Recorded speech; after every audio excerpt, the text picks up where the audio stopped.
Ladies and gentlemen, welcome back to another video. This is BT Plays here, and today we are on the Crew 2, and of course we are here with one of the first vehicles you can unlock in the game, and that is the BMW Z4. Look at this thing, looks absolutely gorgeous, and yes, it is one of the first vehicles you unlock because you have a choice of 3 vehicles. I think it's this, the Mustang GT Fastback, I believe, and then oh, I think it's a Toyota or a Mitsubishi. I can't remember if it's the Eclipse or not, but I chose the Z4, and I mean it is a beautiful vehicle in this game. So let's have a look at the performance and the customization of this vehicle. Before we get into it, don't forget to like and subscribe if you are new, as it does help out the channel. But yes, let's get into firstly the customization of this lovely vehicle. As you can see here, the Motorfest edition of this vehicle, so you can't actually change any liveries, but you can change visual parts, so that is good. So obviously colour, I've put mine to green. I really like the green, so I kept mine to green. Let's get into the visual parts. We have 3 hoods here. As you can see, customization isn't that cheap either, especially start of the game. We have 14 front bumpers, all very nice as well. I do like the customization so far on this game, and I've only really customized one car. We have 2 front fenders. It's just changing that to carbon. I mean, for 5k there's no point at this point in the game, so I just kept it as it is. Obviously the red calipers have to go on. We have 3 side mirrors, got the carbon there, the 3 skirts as well, a normal black one and a carbon one, and just a green one. I went with the carbon one. We have 5 rear wings. As you can see, we have a little ducktail one there, 2 ducktail ones, but I chose the another carbon one there. Do like carbon on this car. The carbon does go well with the green, I think. We have 18 rear bumpers, all again very nice. Look at them. The improvement from the Crew 2. I mean, there was still quite a lot of customization on the Crew 2 with most vehicles, but I don't know, it just felt rushed. Here, they is quite nice. I don't know if it's because the car looks really nice or it's just the customization, but a good set of rear bumpers there, and obviously the interior color you can change as well. So the customization is pretty much the same from the Crew 2. You can obviously put some vanity items on as well. I've just put some wheels and some smoke, some tire smoke and some underglow as well. But let's now get into the performance, the main reason why we are here. As you can see, I've already got 750 perf level parts on, which is the max for street racing, I think. Well, street tier 2 and street tier 1, and they're both street racing vehicles, so well, set of vehicles anyway, and I think the max perf level for both of them is 750. So once you get 750, you are pretty good to go. I'm going to keep the 750 parts on and just show you all the stats with the 750 parts on. So as you can see, the horsepower is 684. This has 684 horsepower. Speed is 361 kilometers an hour. Acceleration 3.2 seconds, braking 17.3 meters, and lateral G 1.16. So I mean, to be fair, these stats are completely different from obviously the Crew 2, but I mean most of you can probably understand that pretty well. It looks pretty fast, and just look at the yellow lines. Mostly if the yellow line is all the way to the right, it's pretty good, except for maybe braking, you don't want all the way to the right, and lateral G as well. But pretty good stats there. So let's take this thing out for a run, shall we? So I'll see you at an event in a second.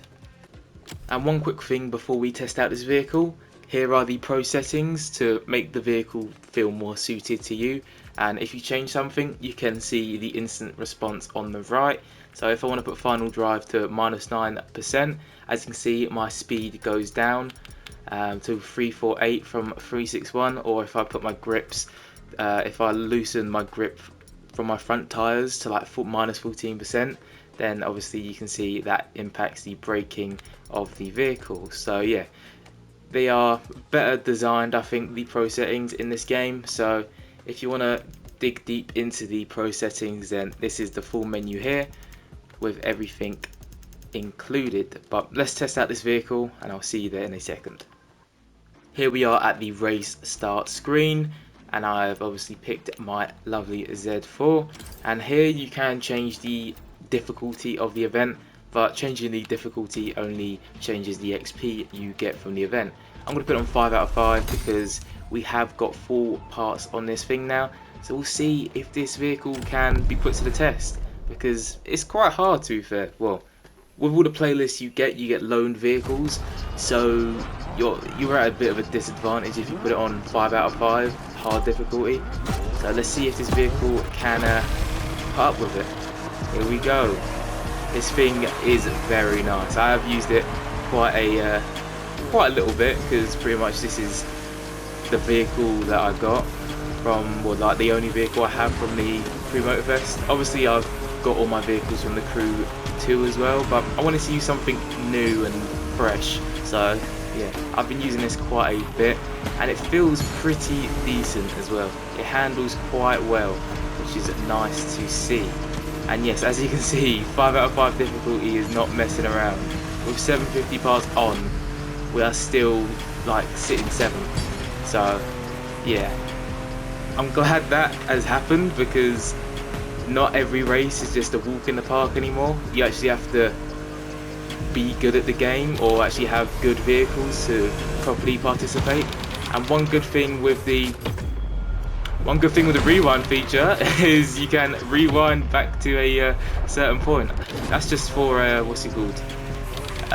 Educational purposes. That wasn't me messing up at all. I was meant to do that just to show you the new rewind feature. Obviously, if you play F1, they have that in the game. The only thing that happens if you use the rewind feature is it takes longer to complete the race. It doesn't stop the timer at all. And if you are playing with friends online as well, if you use the rewind feature, then it will not rewind so that everyone stops. So just bear that in mind. Whereas in single player, if you rewind, all the AI stop and everything. So yeah, just bear that in mind, and don't rewind all the time, especially if you're in a crew, because you will be probably dead last. But yeah, as you can see, this vehicle does handle pretty well. It's not the fastest, because we are still sitting in 6th, and we are getting literally overtaken pretty much by everyone. But on the straights it's pretty quick, as you can see. Move, dodge, man. Yeah, have it. But yeah, it's not the fastest coming off of a straight, but on a straight it is pretty quick.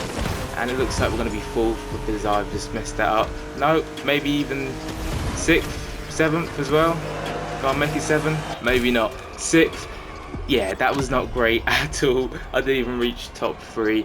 But as you can see, the difficulty has definitely changed, which is what we needed a lot in the Crew 2. So I'm glad they have changed the difficulty. Obviously I'm not going to get any money or any XP really, but that is fine by me. But yeah, that is the Z4. Overall, a pretty solid vehicle, not the best vehicle in the world. It's pretty fast on the straights, but it's not overly too fast in its acceleration. And this handling is pretty decent, but not overly too good either. So out of 10, I'm going to give it a solid 7. No, it's just a normal 7 out of 10. Just a normal bang average 7. It's not the best vehicle in the world, and it's also not the worst, but for free and for a starter car, I think a 7 out of 10 is pretty good, and it has some pretty good customization as well. But obviously, if you did enjoy the video, don't forget to like and subscribe if you are new, and I will see you in the next video.